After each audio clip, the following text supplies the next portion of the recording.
নতুন চ্যালেঞ্জ নিতেই ইউভেন্টাসে Cristiano Ronaldo. তুরিনে প্রথম আনুষ্ঠানিক সংবাদ সম্মেলনে জানিয়েছেন CR7 নিজেই, ভবিষ্যৎ নয় পর্তুগিজ তারকার নজর বর্তমানে। এর আগে সম্পন্ন করেন মেডিকেল। সিক্ত হয়েছেন ভক্তদের ভালোবাসায়।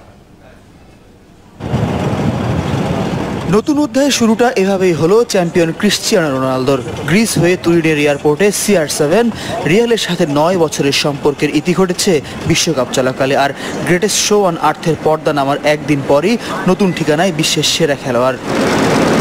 বান্ধবী জর্জিনা রদ্রিগেজকে নিয়ে পর্তুগিজ সুপারস্টারের সোজা গন্তব্য ইউভেন্টাস মেডিকেল সেন্টার। ছবি বলছে ভালোই আছেন রোনালদো। এরপর এলেন প্রথম আনুষ্ঠানিক সংবাদ সম্মেলনে। সেখানে নিজেই মেলে ধরেছেন ইউভেন্টাসের নতুন 7 নম্বর জার্সি। আমি নতুন চ্যালেঞ্জ নিতে পছন্দ করি, তারই ধারাবাহিকতায় গায়ে আরেকটি জার্সি জড়ানোর সিদ্ধান্ত নেয়া। ক্লাবের সমৃদ্ধ ইতিহাসই আমাকে সিদ্ধান্ত নিতে সাহায্য করেছে।